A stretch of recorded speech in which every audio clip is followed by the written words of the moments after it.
Hello dear students, आप लोग जानते हैं हम क्लास का मैथमेटिक्स जो है इसी को कंटिन्यू कर रहे हैं।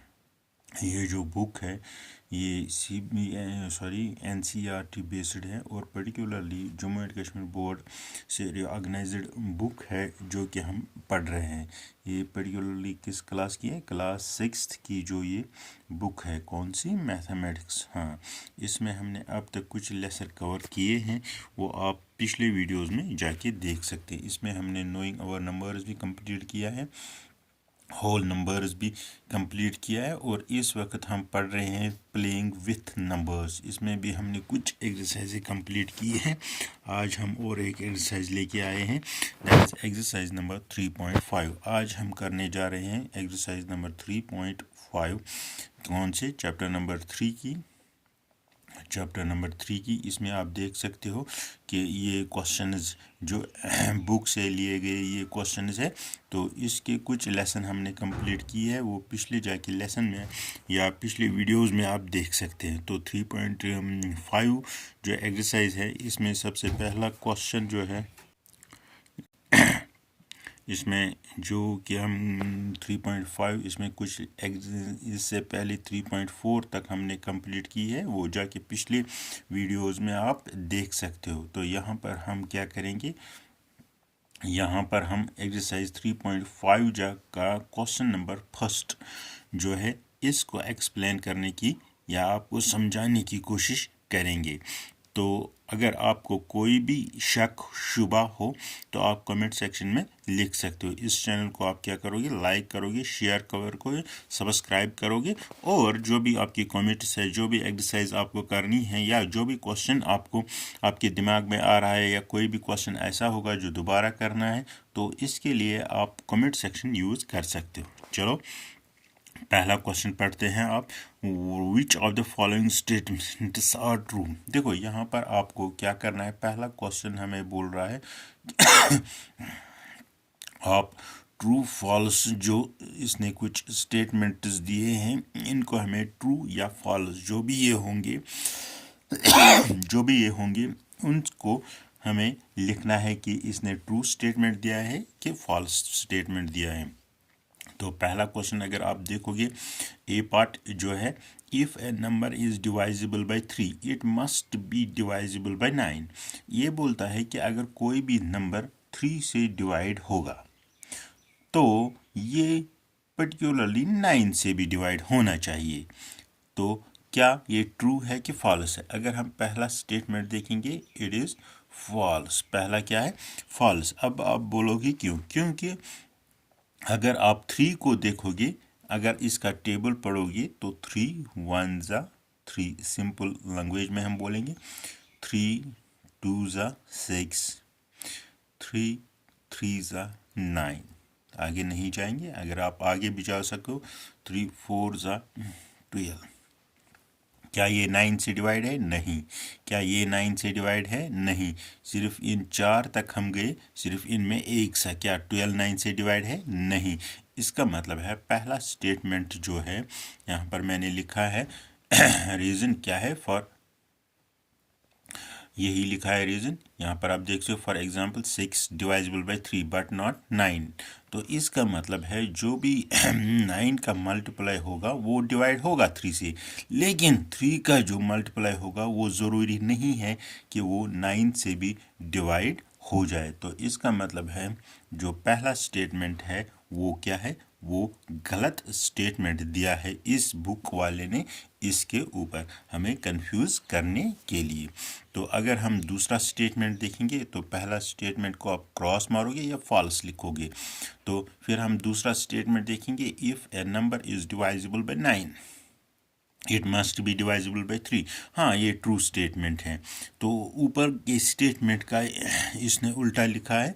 तो ये अब दूसरे स्टेटमेंट यहाँ पर लिखा है, मैंने दूसरे स्टेटमेंट में लिखा है कि जो 9 से डिवाइड होगा तो वो 3 से भी डिवाइड होगा। हाँ, ये ट्रू है। अगर आप 9 का टेबल पढ़ोगे, 9 1 ज़ा 9, सॉरी यहाँ पर ये हो गया तो 9 1 ज़ा 9, 9 2 ज़ा 18, 9 3 ज़ा 27, 9 4 ज़ा 36। तो इस तरह आप जाओगे, सारे 3 से डिवाइड होगा। अब ये क्यों हो रहा है? क्योंकि 9 का एक फैक्टर जो है, जब लास्ट टाइम हमने फैक्टराइजेशन पढ़ा था, इस तरह हमने किया है, इसका 3 जो है ये फैक्टर बनता है, इसीलिए हम बोलते हैं कि ये हो जाएगा।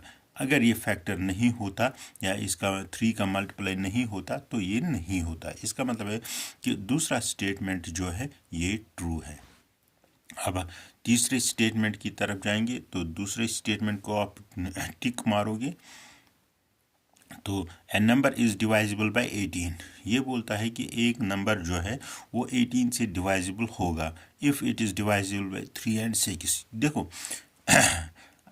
कोई भी नंबर 18 से जो डिवाइजिबल होगा, क्या ये 3 और 6 से डिवाइजिबल है कि नहीं है?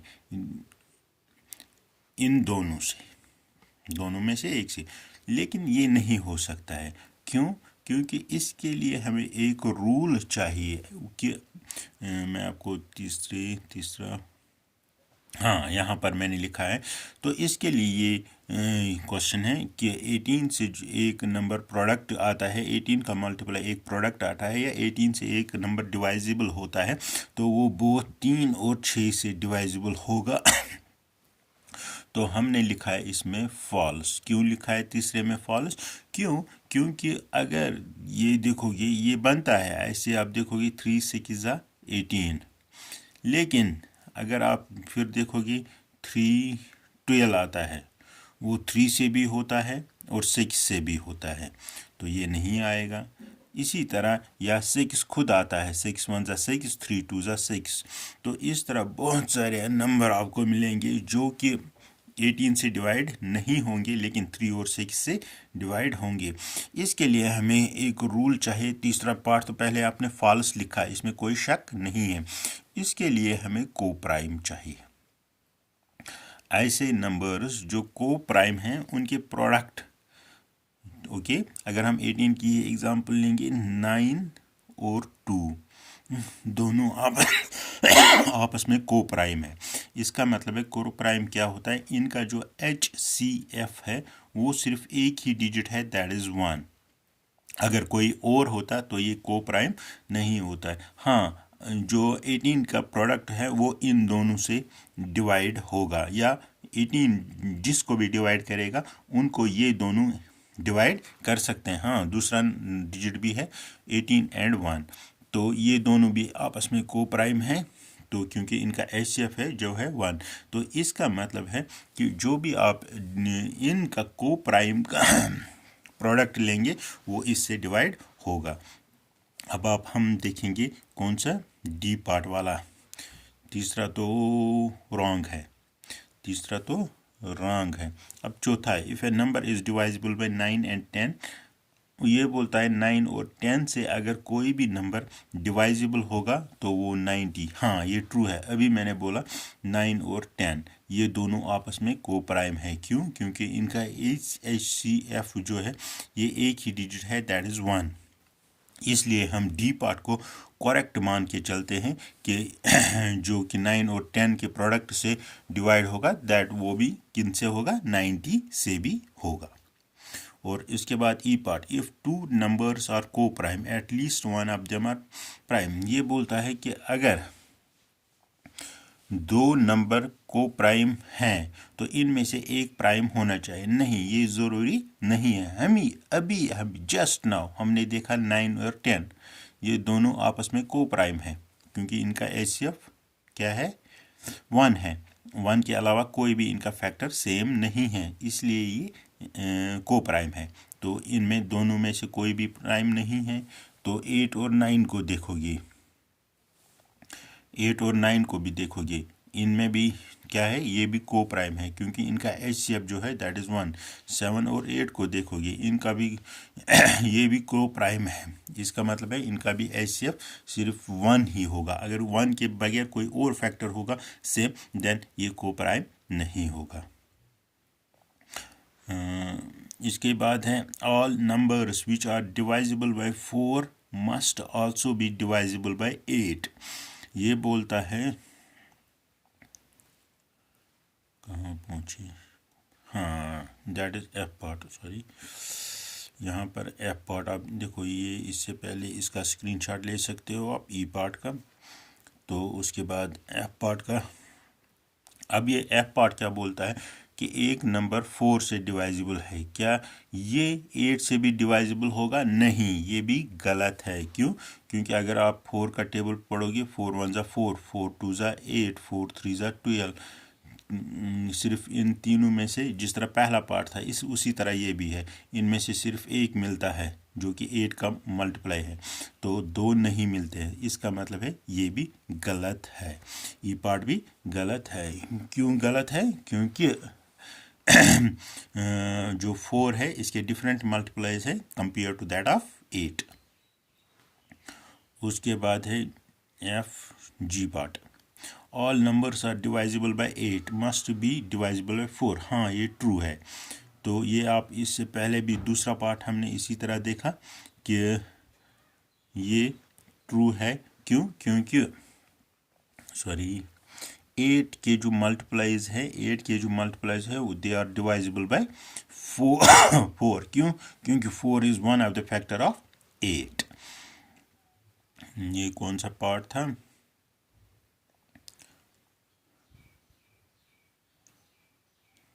चलो वहां पर ही देखते हैं, ये जी पार्ट था। अब हमें ये ट्रू है, the sum of two consecutive odd numbers is divisible by 4। ये एच पार्ट है, ये बोलता है कि जो भी कंसेक्यूटिव नंबर्स होंगे उनको डिवाइजिबल बाय 4, जब हम उनको सब एडिशन करेंगे एडिशन करेंगे कंसेक्यूटिव नंबर्स का, तो वो डिवाइजिबल बन जाएंगे किसके? 4 के। चलो ये देखते हैं। यहाँ मैंने एग्जांपल दी है, सॉरी 1 + 3, ये क्या बन गया? 4। 3 + 5, ये क्या बन गया? 8। 5 + 7, ये क्या बन गया? 12। 7 + 9, ये क्या बन गया? 16। दैट मीन्स सभी ऐसे डिजिट्स आ रहे हैं कंसेक्यूटिव नंबर्स कि जो कि डिवाइजिबल होते हैं किससे? 4 से डिवाइजिबल होते हैं, इसीलिए। ओके, उसके बाद आई पार्ट है, the sum of two consecutive odd numbers, ये छोड़ो, इफ छोड़ो नहीं, ये हमने किया है। If a number is exactly divisible divides two numbers separately it must exactly their sum. ये क्या? दोबारा सुनिए, if a number exactly divides two numbers separately, अगर एक नंबर दो नंबर ऐसे हैं जिनको कोई नंबर तीसरा नंबर एग्जैक्टली डिवाइड कर रहा है, तो ये क्या उनके एडिशन से ये डिवाइड होगा? तो चलो देखते हैं आई पार्ट।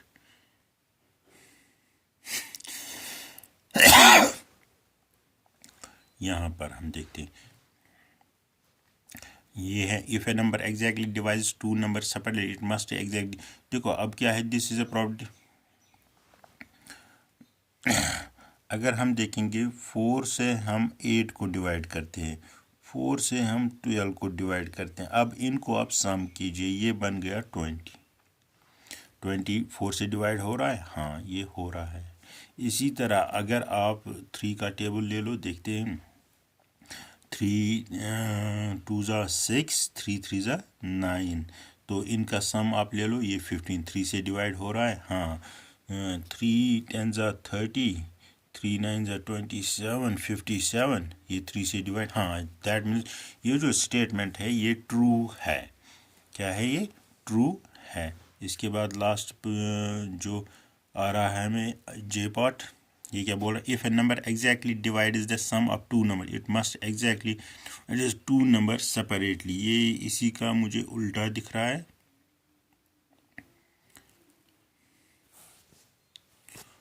सॉरी